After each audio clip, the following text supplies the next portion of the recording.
नमस्कार मैत्रिणींनो, मी हर्षदा स्वागत करते तुमचं माझ्या चॅनेलवर. तर आपण मागच्या व्हिडिओमध्ये बोटनेक कुर्ती कशी कटिंग करायची ते बघितलं होतं.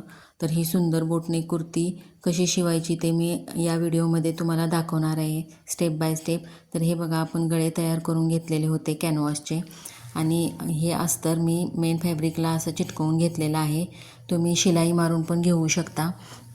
तर चला तर मग सुरुवात करूया आपण. हे गळे आपण तयार करून घेतले, त्याचे काठ शिवून घ्यायचे असे आणि सेंटर तयार करून घ्यायचा त्याचा, तिथं नॉच मारून घ्यायच्या आणि आपले मेन फॅब्रिक आहे त्याच्यावर पण आपण फ्रंटचा पार्ट बॅकचा पार्ट घेऊन त्याचे पण सेंटर काढून घ्यायचे. त्याच्यावर असा कॅनव्हास पेपर ठेवून आपला सेंटरवर सेंटर असा ॲडजस्ट करून घ्यायचा. अगदी 5-6 पिना लावून तो व्यवस्थित हलणार नाही याची काळजी घ्यायची.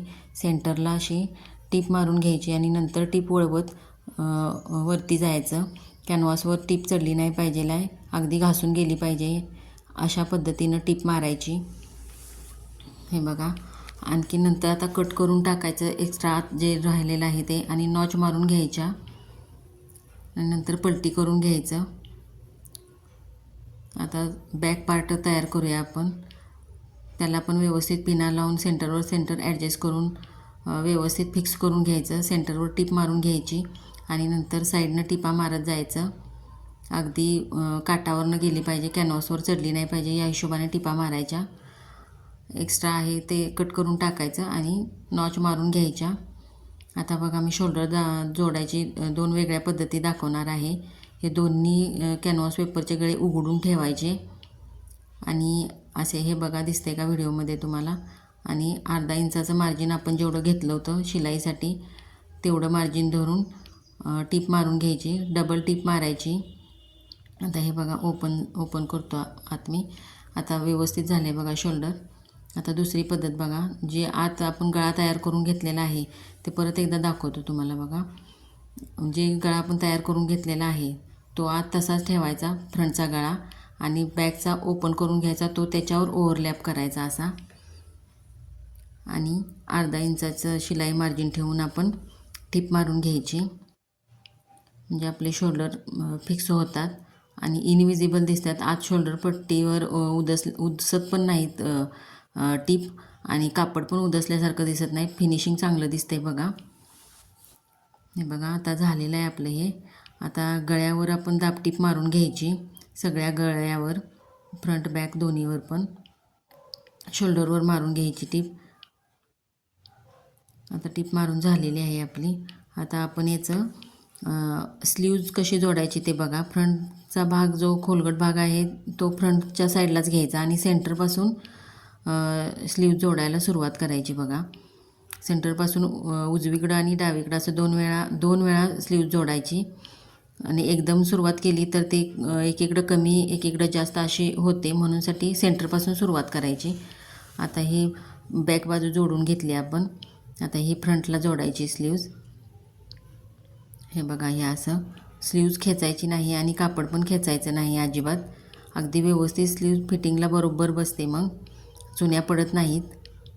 त्यात आता डबल टीप मारून घेऊया. ओके, आता दुसऱ्या साईडची स्लीव्ज जोडून घेऊया. हे बघा, सेंटरवर सेंटर ठेवायचा व्यवस्थित. नंतर आकाराला मॅच होईल असं कापड नुसतं पकडत जायचं टीप मारत, ओढायचं नाही अजिबात. आता दुसऱ्या साईडला कापड ओढलं की चुन्या पडतात, म्हणून चुन्या पडू नये म्हणून कापड मेन कापड खालचं पण ओढायचं नाही आणि बाही पण ओढायची नाही अजिबात.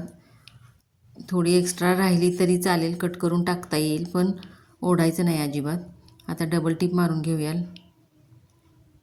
स्लीव्ज नेहमी याच पद्धतीनं जोडायची. जरी शिल्लक राहिली तर दोन्ही बाजूनी सेम अंतरावर राहते, ते कट करून टाकता येतं आपल्याला एक्स्ट्रा झालेलं. तर आता हे बघा, आता याचं फिटिंग टाकूयाला आपण. आधी सुरुवातीला सगळ्यात आधी साईडनं अगदी काटावरून 1 इंच मार्जिन ठेवून टीप मारून घ्यायची.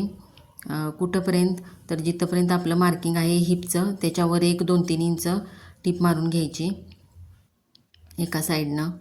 हे बघा, हे असं. आणि जिथं नॉच आपल्या मॅच होत्यात तिथं बरोबर मॅच करूनच टीप मारायची. आता दुसऱ्या साईडला बघा, दुसऱ्या साईडला पण सेमच टिप मारायची. नॉच मॅच करायच्या. आपण नॉच मगाशी मारलेल्या होत्या त्या, कटिंग करताना मारलेल्या होत्या त्या नॉच.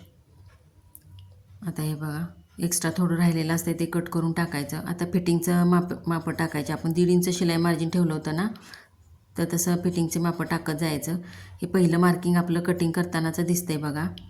आणि हिपजवळ 1.25 इंच मार्जिन ठेवलं, तिथं आडवी रेघ आखून घ्यायची. तर आता बघा, फिटिंगला सुरुवात करूयाला आपण. बघा, हळूहळू मारायची टीप. कापड ओढायचं नाही, खेचायचं नाही, टीप सरकवायची नाही. कापड जसं शिलाई खाली जाते मशीन खाली तसंच जाऊ द्यायचं त्याला. आता हिप जवळ आल्यावर तिथं टीप लॉक करायची आणि परत त्याला घासून थोडीशी वर आणायची आणि कमरेत 1/2 इंचाचं अंतर सोडून वरती टीप 1/2 इंचापर्यंत मारून घ्यायची. आता तशी तिसरी पण मारून घ्यायची.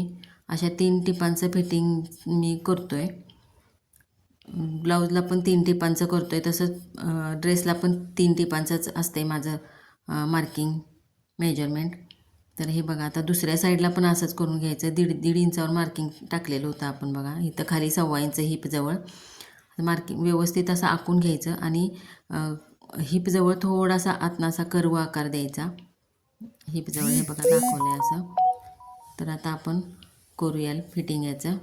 मार्किंगवरनं कापड खेचायचं नाही अजिबात. जिथं सुरतुक्या पडतात तिथं हाताने सरळ करायच्या, त्यानंतरच टीप मारायची. 1/2 इंचाचं अंतर ठेवून अशा 2-3 टिपा मारून घ्यायच्या. हे बघा व्हिडिओमध्ये दाखवल्याप्रमाणे. इथं शेवटच्या टिपला लॉक करायची टीप, नंतर कापड काढायचं. तर आता आपण याचं स्लीटचं कसं मार्किंग करायचं, स्लीट कशी स्टिच करायची ते दाखवणार आहे मी.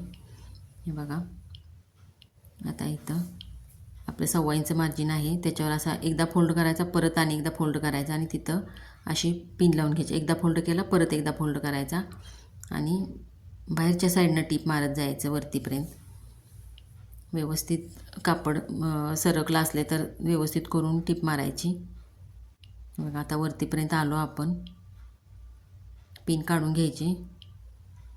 इथं परत 1-2 वेळा रिवर्स घ्यायचं मशीन, म्हणजे तिथून टीप उसवत नाही म्हणून. तर आता बघा, हे कटजवळ आपण डबल फोल्ड केलेला एक नाही कापड, तिथून खाली घ्यायची. व्यवस्थित कापड खेचायचं नाही, नाहीतर स्लीट खेचली जाते आणि ते चांगलं दिसत नाही, मुरगळल्यासारखं दिसतं. म्हणून स्लीट अजिबात खेचायची नाही, हलक्या हातानं मारायची टीप. आता हे बघा, त्याची आतली बाजू आहे त्यावर पण अशी टीप मारून घ्यायची. अगदी वरपर्यंत न्यायची स्लीटपर्यंत आणि तिथून खाली घ्यायची, अशी लॉक करायची. सेम दुसऱ्या साईडला पण असंच फिटिंग करून घ्यायचं. एकदा मुरगळायचं, दुसऱ्यांदा आणि फोल्ड टाकायचा, पिन लावायची आणि स्लीट मारायला सुरुवात करायची टीप. हे बघा व्हिडिओमध्ये दाखवतोय तसं. कापड खेचायचं नाही. वरती स्लीट जवळ आल्यावर पिन काढायची, आडवं करायचं. 2 वेळा एक 2 वेळा रिवर्स घ्यायचं मशीन असं आणि नंतर परत खाली आहे ते कंटिन्यू करायचं.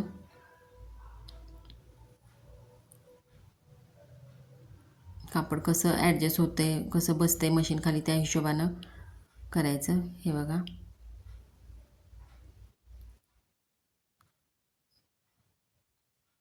बाहेरच्या बाजूनं पण टीप मारून घ्यायची. आणि ही स्लीट मारताना दोरा डब्बीमध्ये फुल भरलेला असला पाहिजे आहे, मध्ये टीप थांबली नाही पाहिजे आहे, कंटिन्यू एकसारखं टीप निघाली पाहिजे आहे आपली. हे बघा, आता हे झालेलं आहे आपलं कुर्तीचं स्टिचिंग. हे बघा किती सुंदर कुर्ती तयार झालेली आहे बघा.